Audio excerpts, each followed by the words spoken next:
Bom, pessoal, primeiramente, né, de mais nada, agradecer a presença de vocês aqui. Eu sou Felipe Carvalho, sou diretor da BIMED lá em Brasília.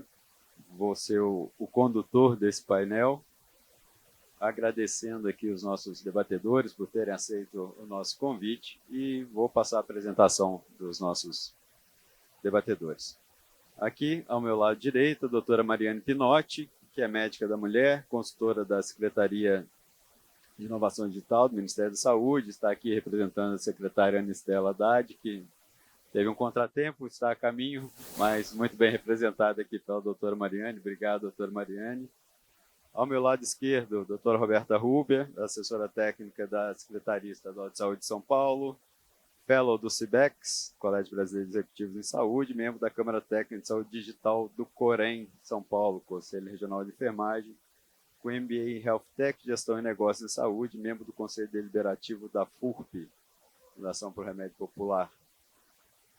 Ao meu lado direito, o Dr. Luiz Harter, médico cardiologista e diretor de produto da Philips, né, uma empresa associada à BIMED, com formação em clínica médica, cardiologia, terapia intensiva, no HC São Paulo, no INCOR, e responsável há mais de 2 décadas pela concepção, desenvolvimento e adoção das funcionalidades clínicas e assistenciais do sistema TASI, né, um sistema largamente utilizado em diversos serviços de saúde no Brasil e no mundo agora, né, doutor Luiz? Vai falar um pouquinho para a gente aqui, dentre uma série de outras atividades que o doutor Luiz já exerceu, né, principalmente à frente de hospitais. E ao meu lado esquerdo, novamente conosco, sempre parceiro Marco Bego, que é engenheiro, né, diretor do Inova HC, diretor do Instituto de Radiologia do HC da FM USP, e doutor pela Faculdade de Medicina da USP, Ecossistema de Inovação, e mestre pela Politécnica da USP, dentre uma série de outras qualificações também, Marco, que eu vou me permitir aqui, nesse momento, me ater somente a essas. Bom, a ideia desse painel é a gente debater justamente o acesso a tecnologias digitais. Mas esse título traz uma dualidade, né? Revolução digital na saúde, como transpor barreiras para o acesso. Como transpor barreiras para acessar essas tecnologias, visto as discrepâncias que nós temos nesse Brasil continental, os diversos Brasis, e como a tecnologia digital pode ser colocada a serviço da saúde para ampliar, facilitar e qualificar o acesso ao serviço de saúde, ao diagnóstico, principalmente nos nossos rincões. Então, a gente vai ouvir aqui diferentes perspectivas do Centro de Inovação, do Estado de São Paulo, que é um estado, né, diferenciado em relação a outros estados do ponto de vista econômico, mas que também tem suas dificuldades. Uma visão do Ministério da Saúde, aí sim olhando para todo esse nosso país, e uma visão da indústria nessa perspectiva. Nós vamos conversar aqui no nosso painel, então, com a fala do Dr. Luiz. Gentileza, doutor Luiz, eu vou te passar aqui o passador. Muito obrigado à BIMED, ao Felipe pelo convite. Boa tarde aos meus colegas aqui de mesa, boa tarde a todos. Nesses 10 minutinhos eu vou trazer um pouco da perspectiva, né, da indústria, da tecnologia, da saúde, como a gente está enxergando e realmente promovendo, através do uso da tecnologia, a integração e o acesso à saúde. Gostaria de trazer esse conceito que vocês talvez já conheçam, que foi instituído em 2008 pelo Institute of Healthcare Improvement nos Estados Unidos.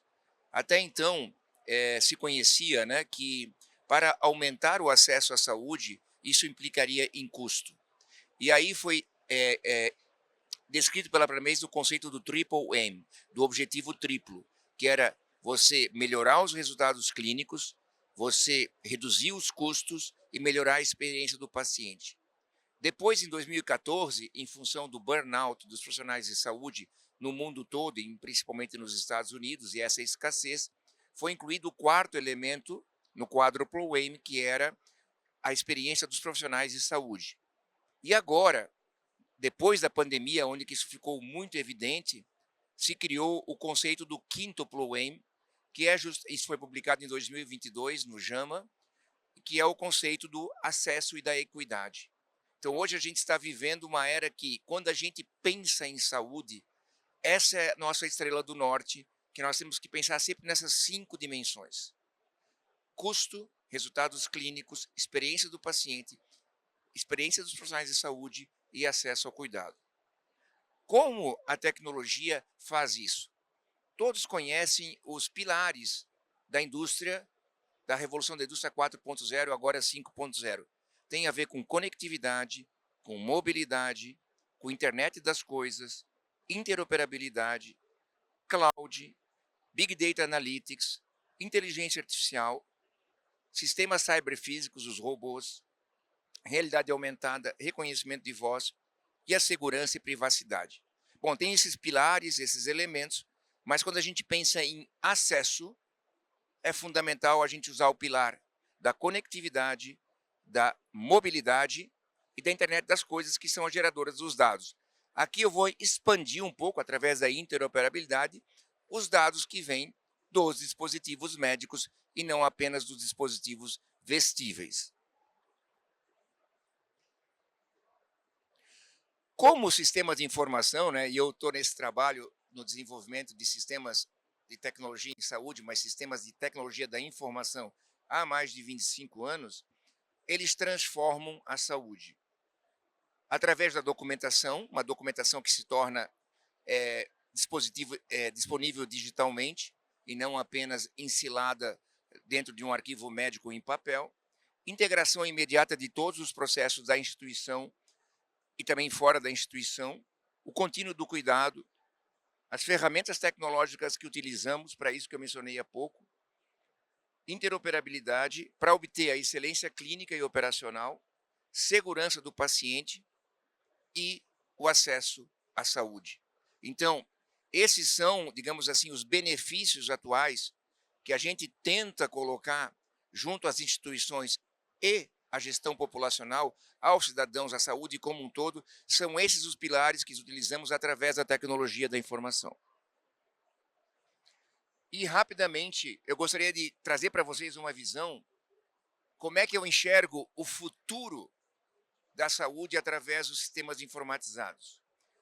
O futuro da saúde será baseado em dados. E esses dados são de indivíduos ou de uma população. Quais são esses dados? São os sinais vitais, os exames de laboratório, as imagens, exames de patologia de laboratório, dos devices, dos dispositivos médicos que mencionei, dos dispositivos vestíveis e dados da literatura. E mais importante,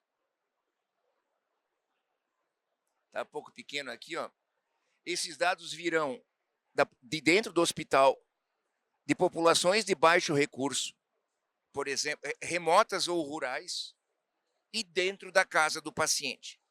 Então, veja, até então, por causa do acesso, a gente conseguia fazer muito para quem estava dentro do hospital. E hoje o conceito é buscar todos esses dados, que pode ser através de uma consulta por telemedicina, ou pode ser por um dispositivo remoto que aquela pessoa está usando, trazer para essas 3 outras áreas que a gente tem atuado muito pouco. Regiões de baixo recurso, regiões remotas ou rurais e dentro de casa. Aí, neste futuro, esses dados irão para a cloud, junto com blockchain, através da descentralização dos dados. E utilizando, por exemplo, Big Data, Analytics, Deep Learning, redes neurais, Machine Learning e inteligência artificial, esses dados vão gerar melhor comunicação com o paciente, vão gerar os agendamentos, vão gerar melhores diagnósticos e tratamento, acompanhamento, mudanças do estilo de vida, aderência ao novo estilo de vida, principalmente a questão do alerta precoce, para que quando o doente estiver deteriorando, a gente já saiba antes que ele vai deteriorar e não atendê-lo com edema agudo, numa insuficiência cardíaca, quando ele já está muito pior. Então, eu posso fazer a optimização remota dos guidelines que todos conhecemos da literatura e também fazer referendar o paciente precocemente para tratamentos avançados. Então, os sistemas hoje passam longe de ser mais sistemas de registros para sistemas de novos insights de como cuidar dos pacientes e para um sistema de engajamento. Eu li um artigo recentemente que me inspirou muito, né? Da cardiologia, por exemplo. Como é que vai ser a cardiologia, a minha especialidade no futuro? Ela vai ser uma especialidade em que os médicos não vão mais cuidar de uma situação simples, por exemplo, que é ajustar o medicamento do colesterol.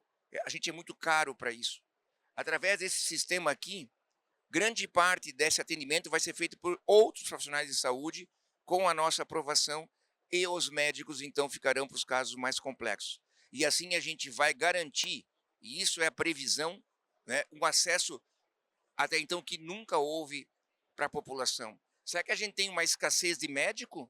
Ou a gente tem uma escassez de acesso à saúde? E os médicos estão fazendo coisas que não deveriam fazer, ou através de ineficiência. Encerrando aqui esse meu início, então, essa é a visão atual, né, que o futuro da saúde será parcialmente digital. Obviamente que em algumas especialidades que envolvem muita interação humana, como por exemplo psiquiatria, sempre essa interação terá que ser necessária. Mas outras áreas, como as imagens, as áreas dos dispositivos, dermatologia, por exemplo, radiologia, terão um fortíssimo impacto e uma substituição do que hoje se faz com o trabalho médico através de sistemas informatizados com inteligência artificial. Então, o que é o futuro da saúde? Ela será parcialmente digital, auxiliada por sensores. Sensores, eu posso falar de dispositivos médicos, ou posso falar de dispositivos vestíveis, que enviam dados confiáveis, constantemente confiáveis para tomada de decisão, dados esses que serão processados por análise preditiva e inteligência artificial, através de workflows integrados e sustentáveis, colocarem as pessoas certas para fazerem as coisas certas num fluxo correto, gerando melhores resultados clínicos, operacionais e principalmente o acesso ao cuidado. Então, eu lembro e gosto muito dessa frase de Spinoza, que já é um filósofo holandês do século XIX, dizia, né, que as coisas não acontecem por acaso e sim por necessidade. E vamos a indústria da tecnologia nada mais tem o propósito de colaborar para levar um cuidado melhor para mais gente. Senão o nosso trabalho não faz sentido. Muito obrigado. Boa tarde a todas, a todos que estão aqui conosco nessa tarde.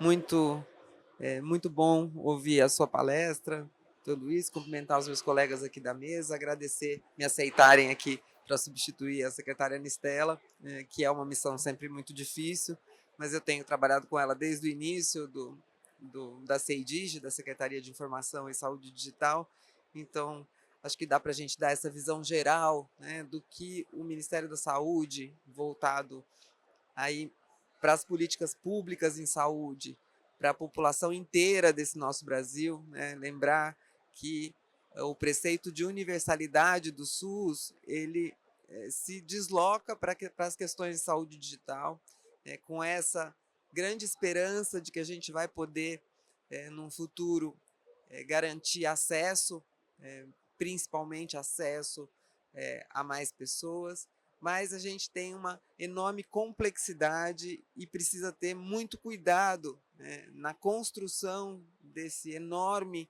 sistema digital que vai alcançar o Brasil inteiro, né, desde o centro de São Paulo até as terras indígenas mais distantes, como foi a experiência que a gente teve já nos primeiros meses do governo com o povo Yanomami, né, onde a gente conseguiu chegar lá, né, com telesaúde, né, para uma população que não tinha médico disponível a 10 horas de barco, né, da onde eles vivem. Então, essas realidades que existem nesses nossos Brasis, né, colocam para o Ministério da Saúde e para a sociedade brasileira como um todo muitos desafios, desafios não só de acesso, mas também de qualidade, desafios de melhorar o letramento digital, não só da população brasileira, mas das equipes que trabalham na saúde, né? Todo o desafio da gente melhorar os equipamentos, a conectividade em diferentes regiões, né? Não precisa ser lá na terra Yanomami, né? Se você pega nas periferias de São Paulo, né? Muitas vezes a gente tem uma conectividade bem difícil, né? E outra questão é a gente conseguir encantar, né, quem trabalha na saúde com a ideia de que o digital, né, a telesaúde pode ser uma melhoria do acesso, uma melhoria da qualidade do atendimento, né, sem trazer mais trabalho e retrabalho, né. E isso até começar a rodar, né, na verdade, vai trazer mais trabalho para essas equipes, né.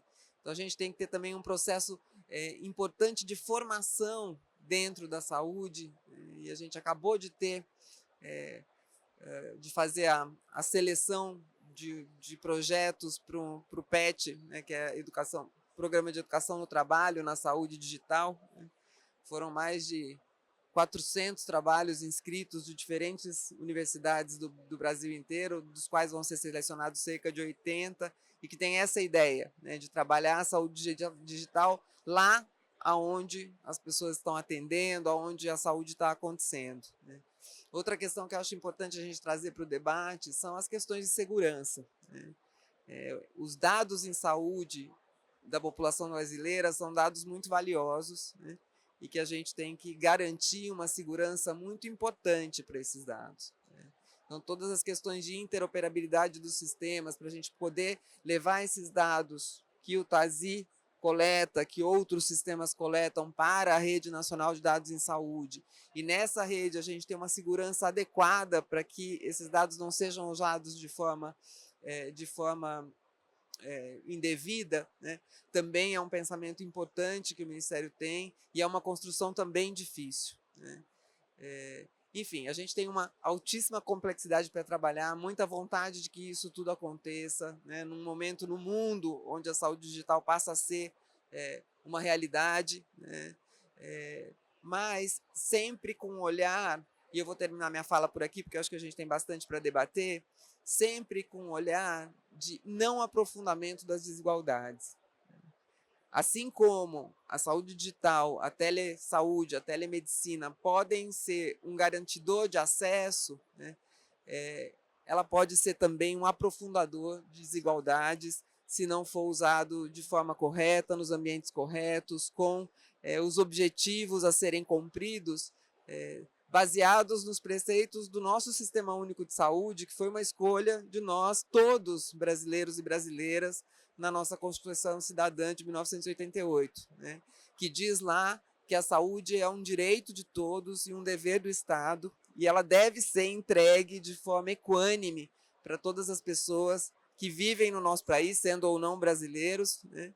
E isso, a Secretaria de Informação e Saúde Digital, através da nossa secretária, a professora Anistela Haddad, tem tido muito cuidado em conseguir garantir, né, trazer as melhores tecnologias, fazer com que a tecnologia e a possibilidade da saúde digital chegue nos lugares mais distantes, nas unidades básicas de saúde das comunidades mais precárias do nosso país, mas garantindo que a gente consiga não aprofundar desigualdades e garantir mais acesso para toda a nossa população que merece. Fico à disposição para a gente debater mais um pouco, eu acho que falar mais pode interferir na fala dos amigos, vamos aguardar, né? E quando a gente começa a falar de gerar acesso à população, nós precisamos primeiro entrar dentro de casa e mergulhar e entender como que a gente vai entregar um acesso estruturado com qualidade e segurança. Nós começamos a trabalhar num projeto de mapear São Paulo e entender o que nós poderíamos entregar como assistência em saúde digital, em telesaúde. E nesse mesmo movimento, a gente construiu junto com o HC um PDI, que é um Programa de Desenvolvimento e Pesquisa e Inovação, que no final das contas entrega assistência. Mas nesse mesmo período, vem tudo ao mesmo tempo, nós tivemos o programa SUS Digital. E no programa SUS Digital, foi uma etapa muito espetacular para São Paulo, porque nós tivemos todos os municípios aderentes. E não foi fácil essa construção. Essa construção envolveu com os EMES, nós começamos a aprender esse envolvimento com esses setores municipais, entender a adesão e entender como que nós poderíamos construir juntos o índice de maturidade de saúde digital. E para grande surpresa, como a doutora Marina já comentou, São Paulo está em evolução, quando a gente pensa em como eu vou entregar qualidade, como eu vou entregar tecnologia, como que eu vou conseguir chegar na população. O índice de maturidade, ele tem 7 pesos, né? Infraestrutura, conectividade, tem diversos, treinamento, capacitação, e nós chegamos a entender que mesmo com esse índice em evolução que São Paulo está, nós temos muito que percorrer, muito. Nós temos os grandes centros, né, que a gente consegue já ter uma assistência, mas nas regiões periféricas a gente está conseguindo começar um movimento. Nós não conseguimos, nesse primeiro momento, startar algo para São Paulo que fosse igual para todos e que conseguisse atingir uma grande camada da população paulistana. Então, com o PDI, nós começamos a modelar essa assistência, né? Olha, nós vamos colocar em 30 unidades básicas de saúde. São Paulo tem mais de 5.000 unidades básicas de saúde, né? Mas 30 unidades não vai movimentar nada, está movimentando. Nós usamos uma estratégia de colocar unidades, uma por DRS e uma por RAS também. São Paulo tem algumas divisões em saúde que é um pouco complexo para quem não está no ambiente público, mas nós conseguimos colocar uma unidade em cada região de São Paulo que abrangesse todas as regiões, como polo multiplicador de conhecimento. Então, nós estamos modelando alguns protocolos assistenciais e já temos mais de 35.000 atendimentos. Então, nós estamos conseguindo mostrar alguma coisa e performar. Isso na atenção básica, mas nós também precisamos levar a atenção básica nas unidades prisionais, que é uma missão do Estado. Apesar de a gente entregar assistência básica, é uma missão do Estado. E aí nós começamos, junto com o time do Marco, eu vou aqui também, né, em tentar descobrir como que nós íamos quebrar as barreiras de conectividade, porque a gente não conseguia chegar com conectividade, mas os moradores da SAP conseguiam. O que é impressionante, né? Mas começamos a entender que essas unidades não tinham prontuários eletrônicos. Fizemos uma parceria com o Ministério, com o time da atenção básica, conseguimos colocar esses prontuários gratuitos nessas unidades e conseguimos com que esses profissionais, pelo menos, registrassem o atendimento, nós tivéssemos um histórico desses atendimentos. Usando uma iniciativa muito exitosa também do INCOR, do HC ali, começamos a trabalhar também com a UTI. Então, fazer a teleinterconsulta em algumas unidades em São Paulo. Escolhemos 18 hospitais estratégicos das nossas regiões, hospitais que a gente fala que são hospitais da Direta e os hospitais das OS de São Paulo, para com que esses profissionais fossem capacitados em modelos dos últimos melhores protocolos que a gente tem de evidência científica, e conseguisse acompanhar aquele paciente à distância. Então, nós temos um hub em São Paulo de saúde digital, que fica na unidade em Perdizes, na rua Photoshop. Para quem quiser conhecer depois, entre em contato com a gente. É uma unidade onde eu tenho 171 colaboradores atuando em projetos de saúde digital e assistência. Nesse hub, a gente tem médicos intensivistas que entram em contato com essas unidades e discutem os casos, fazem um round diário com esses pacientes que estão internados. Com essa modalidade, a gente já conseguiu reduzir em 10% o índice de mortalidade. Conseguimos aumentar em 22% os últimos indicadores de rodízio de leito desses hospitais, sem colocar nenhum tijolinho a mais, sem aumentar nenhuma salinha de unidade intensiva. Então, a gente também vem entendendo se é o melhor modelo para a gente performar nas unidades intensivas e conseguir escalar isso para São Paulo. O que é missão do Estado? O que é obrigatoriedade do Estado? Entregar atendimento especializado. Para isso, nós criamos o AME Digital. O governador fez um decreto, criou o AME Digital, onde a gente consegue levar, nesse momento, 14 especialidades em atendimento híbrido. Esses pacientes se deslocam à unidade do AME, tem uma indicação para praticar a especialidade e o profissional médico conduz esse paciente à distância. Está sendo bárbaro. né? A gente tem descobrido bastante barreiras para a gente conseguir gerar acesso. Esses pacientes todos passam pela nossa regulação. Nós não passamos nenhum paciente na frente, em toda uma regulação desses pacientes conseguem, de uma certa ali fila, que nossa fila em São Paulo não é por prioridade, infelizmente. A gente vem trabalhando para deixar isso mais consolidado, mas hoje a regulação é por tempo de espera na especialidade, né? Então a gente vem conseguindo gerar acesso nessas 4 áreas.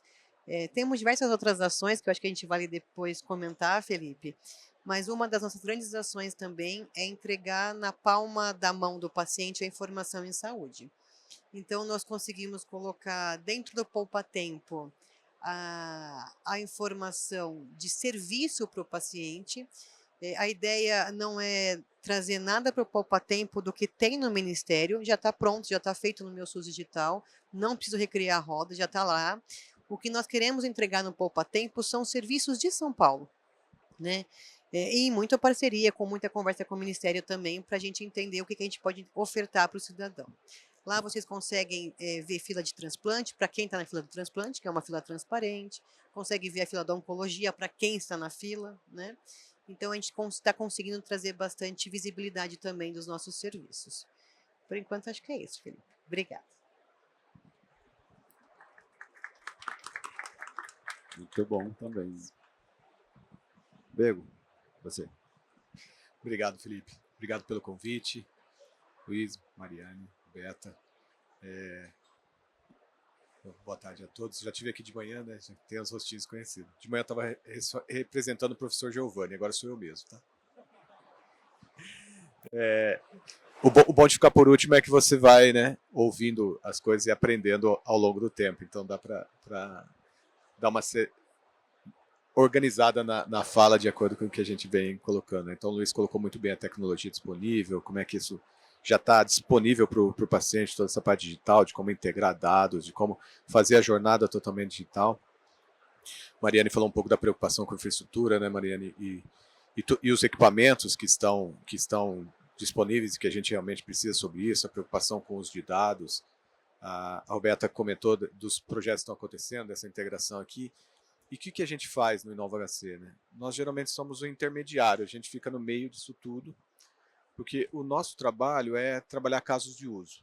Então, nós queremos muitas vezes validar todas essas ideias na prática e retornar para o governo, para a iniciativa privada, para as indústrias, para os parceiros todos, o que aquilo realmente acontece quando você o executa.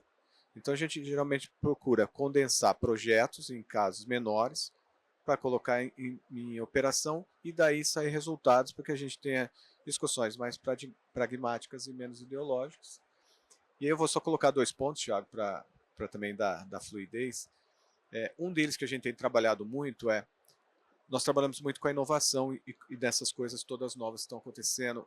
Parece fácil, né, quando a gente está discutindo aqui, mas para a população é super difícil de entender, muitas vezes até para nós, e eu coloco nisso também, para o CEO que toma a decisão, para o ministro, né, para os deputados que estavam aqui de manhã.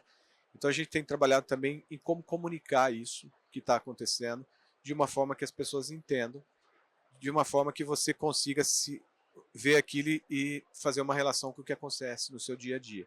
Então nós estamos falando em saúde digital e nós estamos colocando o que isso realmente impacta. Quanto que o tempo vai... Uma consulta é igual, né? Eu recebo a mesma atenção, recebo mais, recebo menos, como é que isso funciona? Porque é isso que as pessoas querem saber no fim. E consulta é o mais básico. Aí de manhã a gente estava falando de inteligência artificial, né? Que é uma coisa muito mais sofisticada e cheio de nomes. E a gente não sabe, então a gente tem tentado muito explicar todas essas coisas para a população e para todo mundo. Mas você não tem como explicar se você não as faz, né? Então aqui já fica meu agradecimento sempre ao Ministério, Mariana, assim, vocês têm nos ajudado muito nessa discussão, a Beta lá, com toda a secretaria, né, a Cristina e tudo mais, a doutora Eleusa, porque o que a gente tem feito? A iniciativa privada é nosso maior parceiro para executar as coisas. E o governo nos ajuda aí no caminho certo, né, a fazer as coisas que se deve. Então vou usar o mesmo exemplo que foi dito pela Mariane, o Luiz também comentou e a Roberta. Hoje a gente tem um projeto que se chama Open Care, que é um projeto de interoperabilidade. E acho que esse ilustra bem o nosso jeito de ser e como a gente tem tentado trazer acesso de uma forma acesso à saúde, acesso à inovação, acesso ao cuidado, mas o que nós podemos fazer na área de inovação, que é o quê? Propor soluções diferentes. Então nós começamos a olhar, eu preciso interoperar dados, os dados estão prontos lá no TASI, a gente precisa trocar, depois eu tenho outros sistemas, tem dados públicos, dados privados, dados sensíveis, dados nem tão sensíveis assim, mas dados importantes, né? Que requerem cuidado e tudo isso. Mas eu preciso fazer isso, preciso fazer acontecer. Então tem coisas já acontecendo na área pública, uma qualidade e um primor gigantesco em todas as esferas.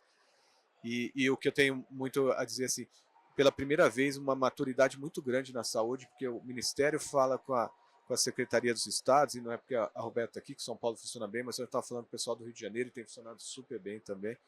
Então isso é uma maturidade que está chegando, e essa parte dígito exige que a gente esteja integrado. E a iniciativa privada, do outro lado, já também se conscientizando que ela precisa participar disso, porque o paciente, ora está no público, ora está no privado. Eu arrumei emprego, tenho plano de saúde, eu perdi emprego, vou para o público. Ora eu tenho um problema mais sério que eu não posso esperar, eu faço uma vaquinha com a família e faço no privado, e esses dados ficam todos dispersos, né? Aí quando eu vou chegar lá para usar, outro dia, vou só fazer um parênteses, assim, eu trabalho no INRAD, né, na radiologia. Quando eu cheguei lá, eu falei, acho que eu vou fazer... Eu tinha vários exames para fazer de check-up, você vai ficando velho, é um inferno, cara. Aí eu tinha vários exames para fazer, eu fiz um em cada lugar para ver como é que funcionava, né? Eu tive que fazer de novo porque eu não conseguia juntar. E depois você não lembra mais onde está. Então, assim, é terrível para todo mundo esses dados espalhados. E a gente começou, como é que eu junto isso, né? Como é que eu junto? E conversando, os dados públicos é mais impositivo, né? O governo vai lá, o privado não, está espalhado. E às vezes eles acham que aquilo é ativo. Então nós começamos a juntar hospitais, clínicas de diagnóstico, a ABNAP, a BIMED tem nos ajudado nessas conversas, a Abramed, são as associações, as farmácias, né? O pessoal do governo tem nos ajudado a entender isso melhor. E aí onde que nós vamos juntar todos esses dados? Para juntar todos esses dados é uma coisa caríssima assim, para se fazer na iniciativa privada. Como é que você vai investir nisso, né? E a gente começou também a procurar onde já existe isso feito, pronto, na iniciativa privada, que os dados estão armazenados. E a gente descobriu que no Brasil, lá nos bancos, os dados estão todos armazenados, com uma cibersegurança altíssima, casos quase nunca relatados ou nunca acontece vazamento de dados. Então nós começamos a ir lá no setor bancário, e hoje a gente está rodando o nosso sistema de interoperabilidade em cima rodando no setor bancário. Então por que eu falei esse exemplo? Porque todas essas tecnologias que darão mais acesso, elas já estão disponíveis. O que a gente precisa começar é usá-las. Então, nosso trabalho hoje, com parceiros que nos ajudam na iniciativa privada, muitos assim, e o governo, a GE aqui que nos ajuda, o pessoal do TASI tem conversado muito, para buscar todas essas alternativas e a gente começar a testar todos os MVPs e colocar isso em prática. E lá pergunto para o Ministério, pergunto para a Secretaria se estamos no caminho certo e a gente vai indo. Então, a minha mensagem aqui nessa primeira fase de acesso é que eu diria que nunca estivemos tão perto de usar realmente a situação digital, o meu sou digital que foi dito aqui, tem tudo na mão, assim, no momento do atendimento. Então, acho que estamos mais perto, quanto mais explicarmos isso para a população, mais perto chegaremos, e acho que não podemos perder essa conjuntura única que temos hoje. Então, é bastante otimista a minha fala nesse início aqui. Felipe, obrigado. Você, Marco. Gostaria de consultar a nossa plateia, se temos algum comentário, alguma pergunta. Eu gostaria de se inscrever. Bom, pois, então, vou seguir aqui com as perguntas que eu tenho, as dúvidas que me surgiram aqui, né, na fala de cada um, começando pelo Dr. Luiz. Dr. Luiz, a Philips tem uma larga experiência, né, em relação à difusão do TASI em diversos serviços de saúde, diversos cenários, né, e se depara certamente com as dificuldades relativas à interoperabilidade, né? Cada serviço de saúde deve ter seus outros N sistemas, diferentes entradas, e eu gostaria de encaminhar essa pergunta nesse sentido. Como que vocês têm transposto essa barreira da interoperabilidade?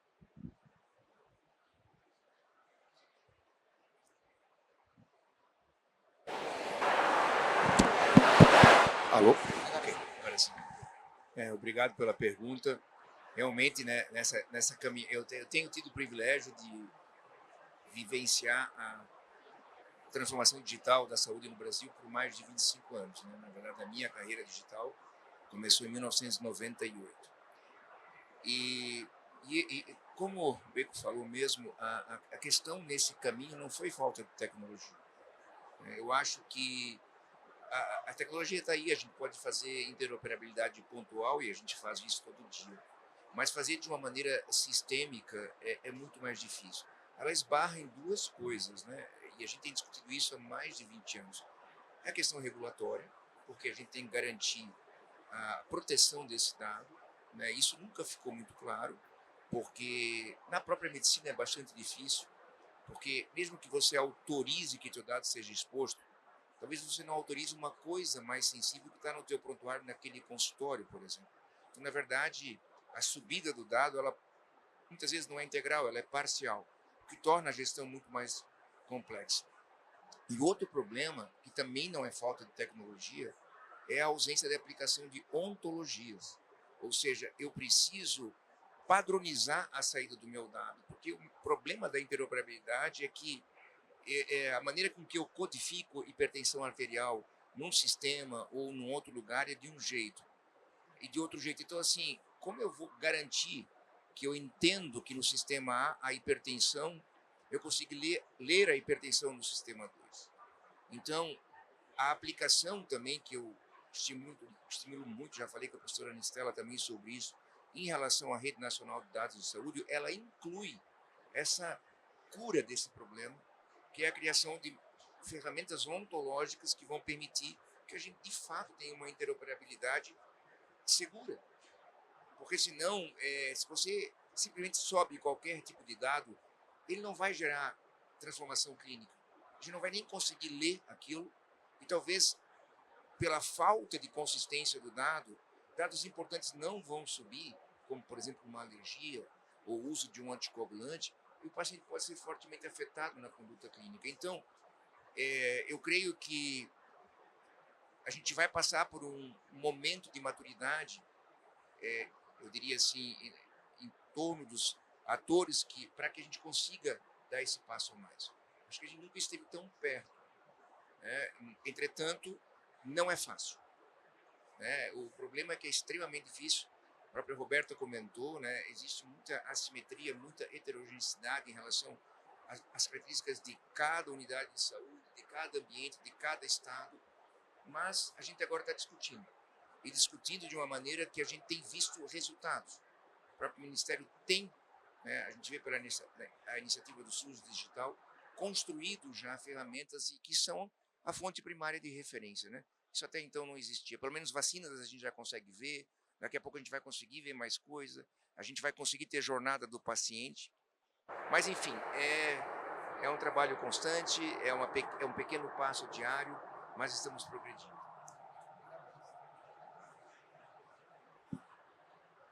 Muito obrigado, Dr. Luiz. Agora a pergunta dirigida à doutora Mariane. A gente vê uma efervescência, em relação à concepção, ao desenvolvimento, tecnologias digitais, aqui caminhando um pouquinho pela feira, a gente vai se deparar com stands de softwares embarcados, equipamentos. E a minha pergunta é em relação ao monitoramento do horizonte tecnológico por parte da Secretaria. Como vocês monitoram essas tecnologias que são desenvolvidas de forma exponencial? E a partir disso, como que a Secretaria se posiciona em relação ao fomento da concepção de tecnologias voltadas para o SUS? De modo também que não se reinvente a roda que o mercado muitas vezes já inventou. A gente está bem atento, viu? Na verdade, tem toda uma equipe de inovação tecnológica dentro do Ministério, dentro da Secretaria de Informação e Saúde Digital, que passa o tempo todo pesquisando isso. E o desafio é enorme, enorme. Pra você ter uma ideia, a secretária tem na fila lá de reuniões para agendar 370 empresas que querem conversar sobre possibilidades para o Sistema Único de Saúde. E a gente entende que as empresas querem oferecer coisas boas, mas a decisão ali do que fazer, do que contratar, do que desenvolver, é uma decisão muito de uma responsabilidade sem medida, sem medida. Então, a secretária tem sido muito cautelosa, né, na indicação dos sistemas, né.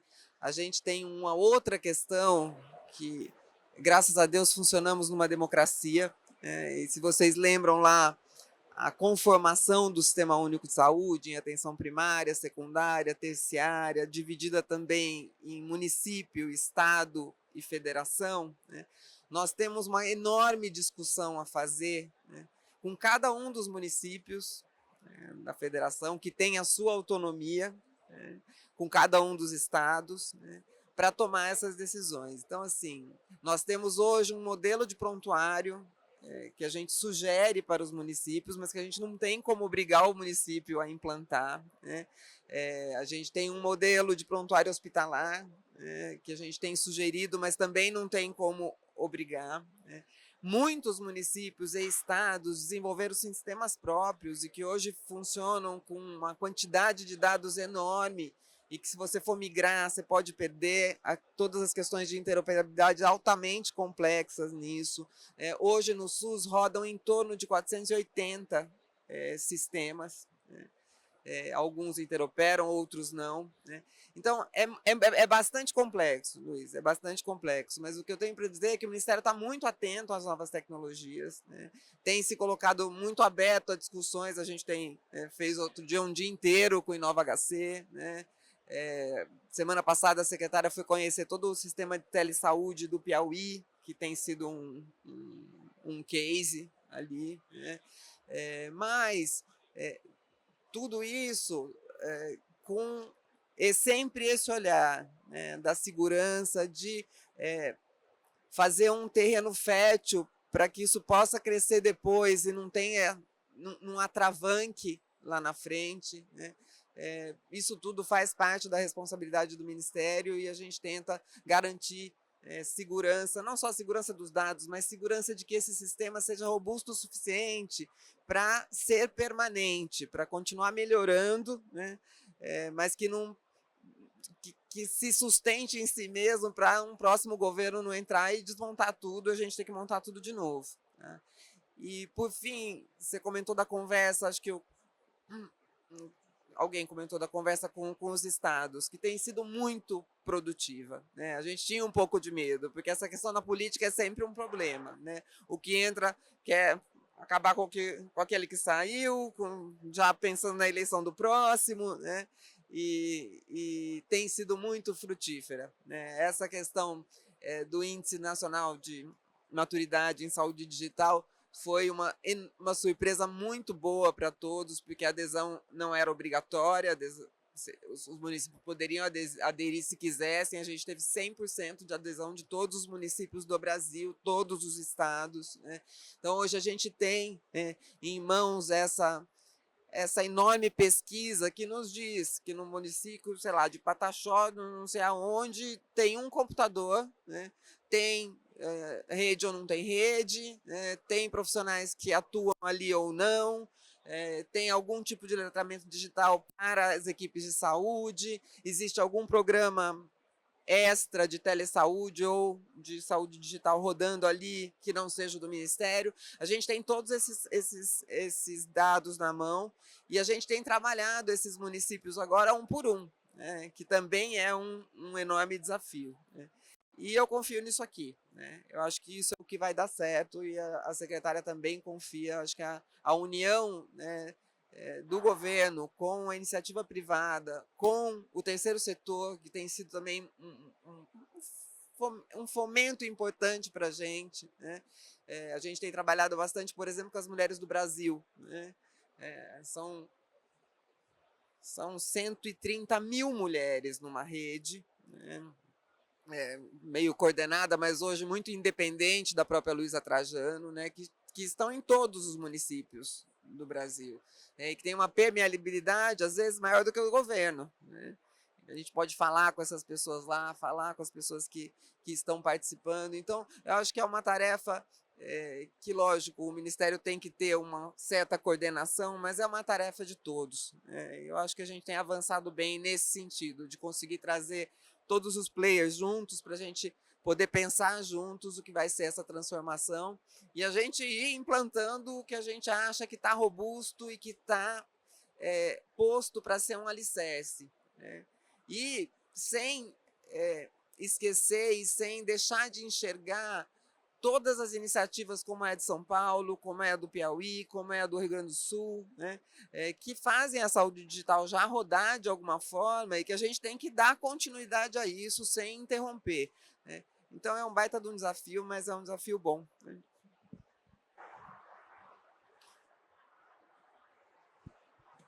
Obrigado, doutora Mariane.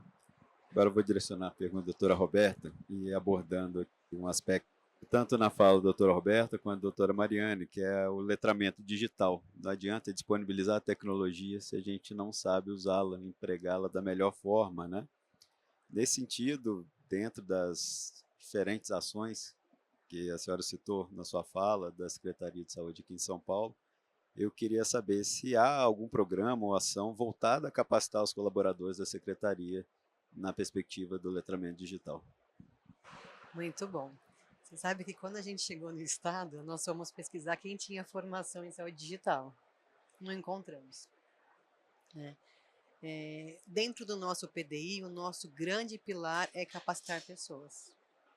Então, a gente sempre, vocês vão ouvir falar, nós vamos capacitar, e nós estamos conseguindo capacitar. Os 3 níveis de atenção, nós estamos conseguindo capacitar. Então, nosso time está até aqui com a gente, a Rafaela, a Anne, a Alexandre estão aqui atuando e acompanhando todo esse movimento da feira também, porque a gente está muito presente em todos os municípios de São Paulo. Como nós estamos presentes? O time está acompanhando ativamente as capacitações da atenção primária. Eu tenho um time hoje que está próximo de Peruíbe acompanhando a capacitação que vem do time do HC, com um grupo de conhecimento fantástico, né? Nós estamos capacitando as unidades intensivas, estamos capacitando as unidades do serviço prisional. O serviço prisional está mudando um pouco a configuração agora para atenção penal, é um movimento de uma outra secretaria, mas nós estamos capacitando os provedores de saúde dessas unidades e também as pessoas que atuam nos AMES, né? Mas não para por aí. Nós deixamos os cursos de saúde digital abertos para a população. E uma provocação muito importante que foi feita para a gente recente, para a Sociedade Brasileira de Informática em Saúde, é de dizer o seguinte: nós tínhamos um grande curso de formação em informática em saúde em São Paulo que se extinguiu. A Universidade de São Paulo tinha esse curso, parou o curso, e agora nós vamos retomar com esse curso na secretaria, né? Não sabemos ainda se vamos abrir só para servidores, se nós vamos abrir para a comunidade em geral, mas isso, acredito que no próximo ano a gente já vai conseguir trazer isso para a população de uma forma mais acessível, né? Eu queria trazer um pouco também da fala da doutora Mariana, que São Paulo sempre foi tido como diferente, gente.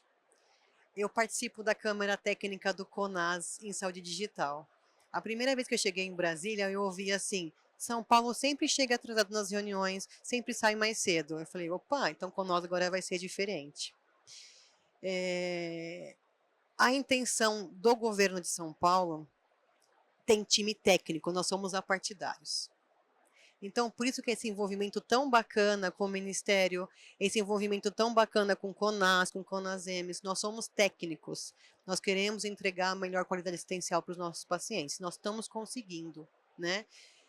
O programa SUS Digital, Mariana, nós ficamos dias sem dormir, porque foi uma disputa super bacana, construtiva entre todos os estados, entre todos os municípios. Nós criamos isso em São Paulo.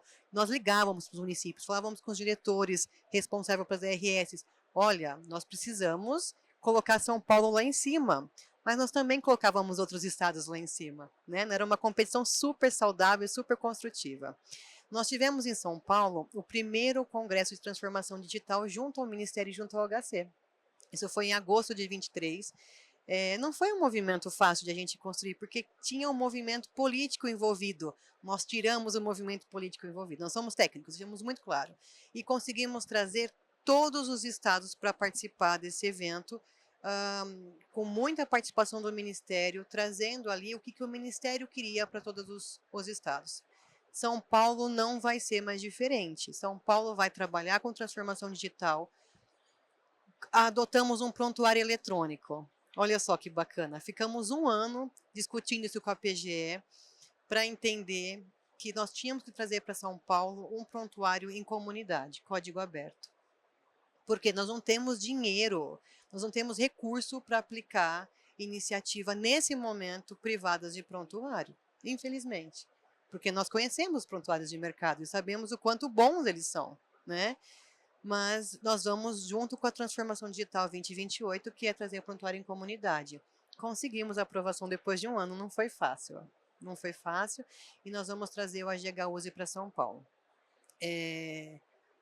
Nós temos mais de 100 hospitais em São Paulo que o Estado gere, cada um com seu prontuário.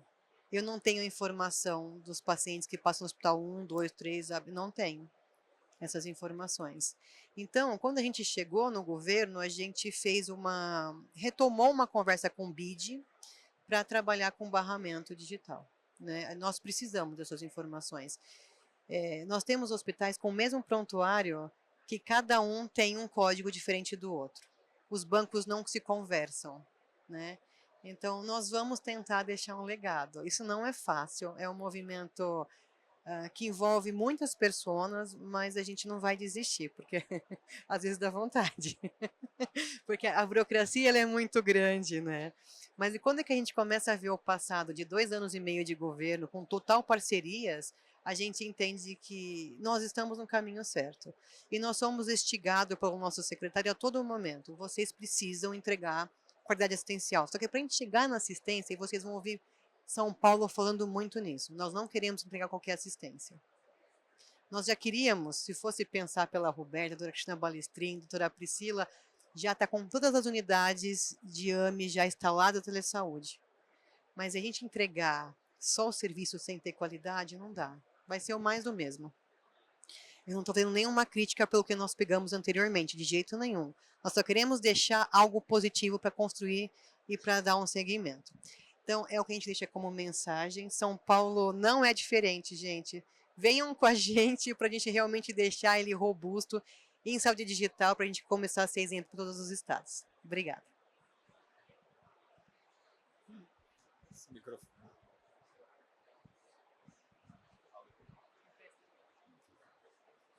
Só o moço. Alô? Alô? Foi. Obrigado.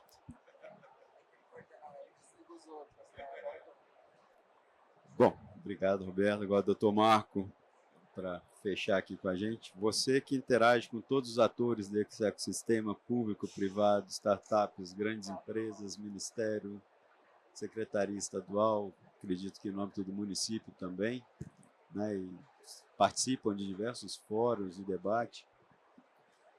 Quais são os principais gaps que você enxerga para que a gente possa difundir as tecnologias digitais aqui no Brasil, principalmente no âmbito do nosso Sistema Único de Saúde? E se você também tem algum network que a gente pode trazer, né, da saúde suplementar, das grandes redes, que possa, como caso de sucesso a ser buscado e ser seguido. Eu diria assim que nós temos... O Brasil é bem grande e bem heterogêneo, né? Então a gente tem problemas diferentes dependendo de onde você está. Então, acho que foi a Mariana que comentou, a gente tem problemas de conectividade ainda, né? Tem lugares que eu não tenho. A gente sabe, outro dia nós fizemos uma pesquisa junto com o Ministério e com a Anatel para ver quantas UBSs ainda não tinham conectividade. E, dependendo da região que você está, o número é bem expressivo. Então, nesses lugares precisa de conectividade e a gente tem tentado trabalhar. Outros lugares, como a Roberta disse, a gente precisa trocar mais dados, trocar mais informações. Então, eu diria que o que não é legal é você achar que um problema resolve tudo. Uma solução resolve todos os problemas. A gente tem essa mania de dizer, esse negócio é tão bom, usa ele em todos os lugares. E não é isso. Acho que a gente tem que ter, nesse momento, é saber o que eu uso para resolver cada problema e usar isso de forma integrada. Essa união que tem acontecido entre os governos é uma coisa especial, porque era muito comum o governo fazer uma coisa, fazer a outra, as coisas estavam integradas, ficavam competindo entre si e a população esperando ali, e o cara não está nem aí para isso, né? Está nem aí para essas coisas. Então, o que eu diria assim, de gaps, assim, a gente tem problemas ainda estruturais, desde conectividade, como a Mariana contou, tem muitos hospitais que sequer têm prontuário, e agora estão resolvendo com isso. Então, se eu não tenho nenhum prontuário e está sendo oferecido, você acha mesmo que vale a pena eu ir procurar no mercado para ver qual que é o melhor? Nós estamos em 2025, o cara não tem prontuário até hoje. Usa o prontuário que está disponível e começa, né? Porque o feito é melhor que o perfeito, né? Precisa começar a fazer essas coisas todas.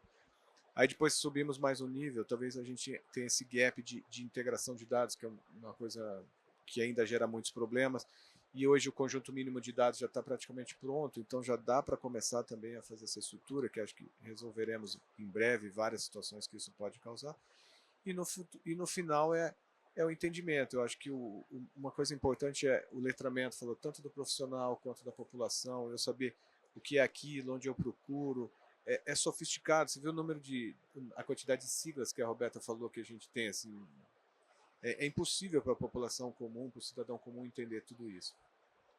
E os bons exemplos não podem ser deixados para lá. Então, a iniciativa privada tem muitos exemplos, tem muita tecnologia. O que falta agora, eu diria que o maior de tudo isso que a gente precisa trabalhar, tanto das startups, das grandes empresas, do governo, é organizar melhor os modelos de negócio para que consigamos usar isso com a maior economicidade possível e com a maior produtividade possível e de uma forma aberta para que todos possam competir. Então, essa que foi dito de não ter um lock-in, né, esses sistemas abertos, isso é sensacional, porque todos podem competir para entrar ali e participar.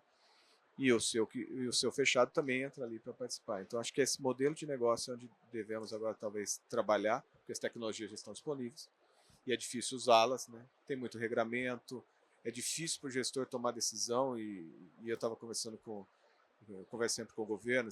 Uma coisa é eu tomar uma decisão lá na minha empresa, outra coisa é o HC tomar uma decisão que também é fechado. Quando vai para a secretaria já é um negócio terrível. Quando vai para o ministério, então, né? Então, assim, a gente precisa começar a fazer essas coisas e pequenas e juntando, não perder essa integração e melhorar esses modelos de negócio para o governo poder comprar inovação, a gente poder usar isso para poder mostrar o que está fazendo de forma bem clara, para que não fique dúvida de qual foi o caminho adotado. Mas acho que essa maturidade que está acontecendo de serem programas mais de Estado do que de governo é que vai nos levar até lá, com pessoas capacitadas, técnicas nas suas posições e políticas onde precisa ser político. Então, o que eu acho é que esses gaps são os que existem, mas que nós temos caminhos para solucioná-los, né? E precisamos começar a trabalhar nisso. Muito obrigado, Mar. Vou continuar com você para as considerações finais, e aí a gente ouve dizer mais. Só agradecer, cumprimentar meus amigos aqui, Roberto, Mariane, Luiz.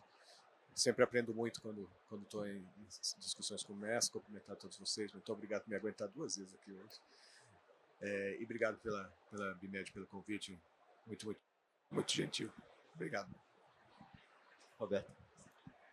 Bom, pessoal, que delícia de mesa, né? Obrigada pela companhia de vocês e pela essa troca. Obrigada quem está aqui com a gente. Obrigada pelo convite.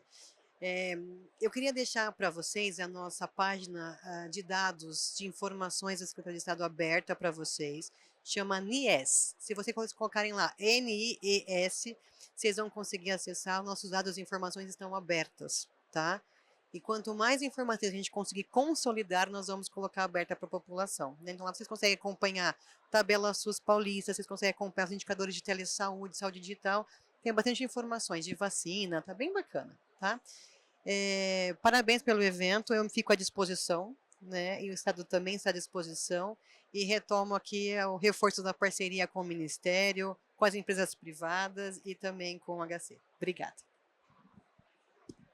Roberta, Mariana, por gentileza.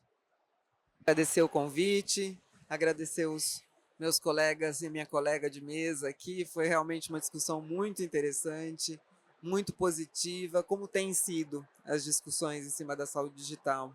Eu estou nesse SUS aí desde quase quando ele foi fundado, né? Eu comecei a trabalhar no SUS em 1991, né?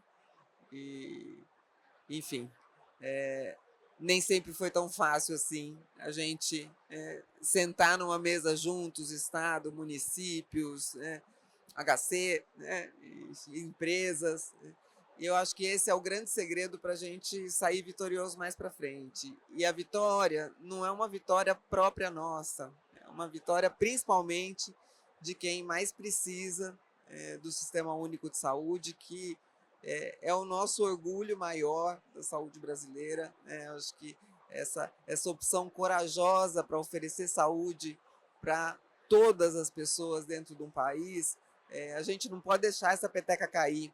Eu acho que todos esses players que estão aqui entendem isso, entendem que a saúde é um direito de todos e a gente não pode deixar com que a modernidade faça com que a gente tenha um aumento de desigualdades.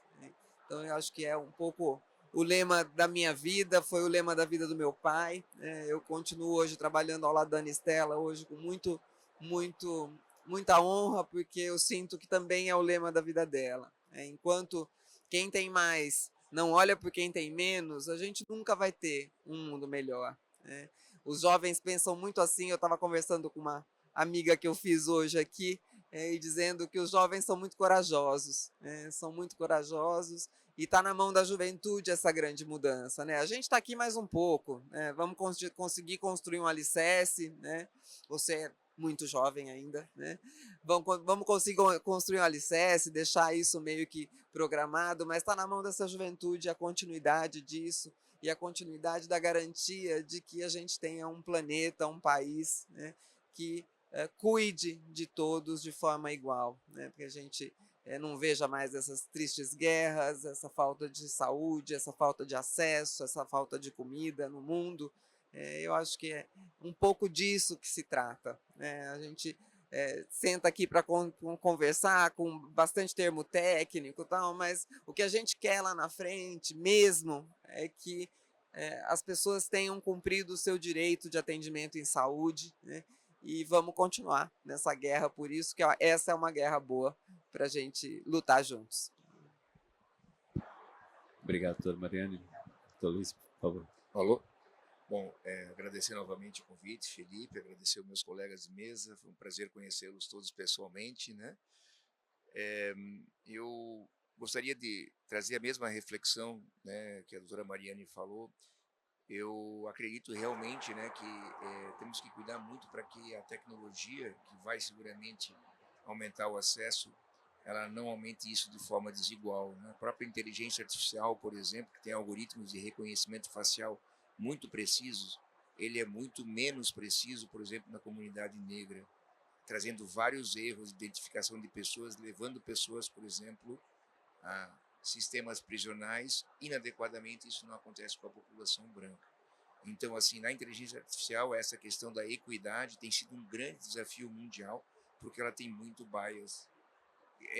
E esse é um ponto muito importante. Eu terminei o meu slide colocando que a nossa missão, nosso propósito é uma saúde melhor para mais gente, e não mais gente do mesmo, digamos, segmento, é toda a população.